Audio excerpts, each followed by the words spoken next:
S ICGS ವರಾಹದ ಮೂಲಕ ಯಾವ ರೀತಿಯಾಗಿ ಕರಾವಳಿಯ ಇಲ್ಲಿ ರಕ್ಷಣೆ ಕಾರ್ಯಾಚರಣೆಗಳಾಗ್ತಾ ಇದೆ ಅನ್ನುವಂಥದ್ದನ್ನು ನೋಡ್ಬೋದು. ನೀವು ದೃಶ್ಯಗಳಲ್ಲಿ ಗಮನಿಸ್ತಾ ಇದ್ದೀರಾ, ಒಂದು ಸ್ಪೀಡ್ ಬೋಟ್ ICGS ವರಾಹದಲ್ಲಿ ಇದ್ದಂಥ ಒಂದು ಸ್ಪೀಡ್ ಬೋಟ್ನ ಮೂಲಕ ಒಂದು 6 ಜನರ ಟೀಮ್ ಮತ್ತೊಬ್ಬ ಸ್ಕ್ಯೂಬಾ ಡ್ರೈವರ್ನ ಟೀಮ್ ಏನಿದೆ ಆ ಟೀಮ್ನ ಮೂಲಕ ಅವರು ಈಗಾಗಲೇ ಸಮುದ್ರಕ್ಕೆ ಇಳಿದಿರುವಂಥದ್ದು. ಅಲ್ಲಿ ಬೆಳಕನ್ನು ಏನು ತೋರಿಸ್ತಾ ಇದ್ದಾರೆ ಅಂದರೆ ಒಬ್ಬ ಯಾರಾದರೂ ಮೀನುಗಾರ ಈ ರೀತಿಯಾಗಿ ಸಮುದ್ರಕ್ಕೆ ಬಿದ್ದರೆ ಅವರ ರಕ್ಷಣಾ ಕಾರ್ಯಾಚರಣೆಯನ್ನು ಈ ಟೀಮ್ ತಂಡಗಳು ಯಾವ ರೀತಿಯಾಗಿ ಮಾಡುತ್ತೆ ಅನ್ನುವಂಥದ್ದನ್ನು ಬಹಳ ಅದ್ಭುತವಾಗಿ ಈಗಾಗಲೇ ತೋರಿಸ್ತಾ ಇರುವಂಥದ್ದು. ಇದರ ಸುತ್ತ ಈ ಒಂದು ಕೋಸ್ಟ್ ಗಾರ್ಡ್ಗೆ ಸೇರಿದಂತಹ ಬೇರೆ ಬೇರೆ ಶಿಪ್ಗಳು ಬೇರೆ ಬೇರೆ ಕಡೆಗಳಲ್ಲಿ ಇರುವಂಥದ್ದು. ಅದರ ಜೊತೆಗೆ ಇಲ್ಲಿ ಅವರ ರಕ್ಷಣೆ ಕಾರ್ಯಾಚರಣೆಗೆ ಸಂಬಂಧಪಟ್ಟಂತೆ ಯಾವ ರೀತಿಯಾಗಿ ಸ್ಪೀಡ್ ಬೋಟ್ಗಳಲ್ಲಿ ಅದರ ಕೆಲಸಗಳಾಗುತ್ತೆ ಅನ್ನೋದು. ಯಾಕಂದರೆ ಇದು ಭಾಳ ಅತ್ಯಾಧುನಿಕ ತಂತ್ರಜ್ಞಾನಗಳನ್ನು ಹೊಂದಿರುವಂಥದ್ದು. ಭಾರತದ ಕೋಸ್ಟ್ ಗಾರ್ಡ್ ಏನಿದೆ, ಈ ಕೋಸ್ಟ್ ಗಾರ್ಡ್ ವ್ಯವಸ್ಥೆಯಲ್ಲಿ ಆಧುನಿಕ ತಂತ್ರಜ್ಞಾನಗಳಿವೆ, ಅನೇಕ ರೀತಿಯಾದಂಥ ಸಂವಹನ ವ್ಯವಸ್ಥೆಗಳಿವೆ. ಅಂದರೆ ಈ ಬೋಟ್ನಲ್ಲೇ ನಿಂತುಕೊಂಡು ಅಲ್ಲಿರುವಂಥ ಬೋಟ್ಗಳ ಮೂಲಕ ಯಾವ ರೀತಿಯಾಗಿ ಬೇಕಾದರೂ ಸಂವಹನಗಳನ್ನು ಮಾಡಬಹುದು, ಅವರನ್ನು ಸಂಪರ್ಕಗಳನ್ನು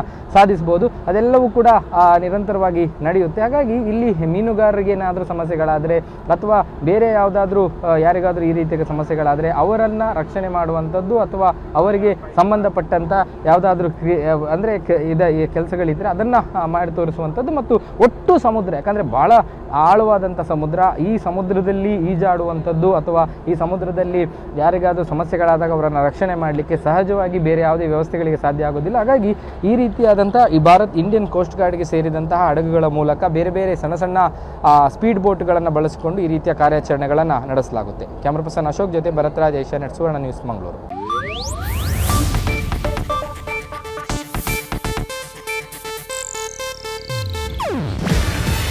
ಇದು ಏಷ್ಯಾನೆಟ್ ನ್ಯೂಸ್ ನೆಟ್ವರ್ಕ್ ಪ್ರಸ್ತುತಿ. ನೀವು ನೋಡ್ತಿದ್ದೀರಾ ಏಷ್ಯಾನೆಟ್ ಸುವರ್ಣ ನ್ಯೂಸ್.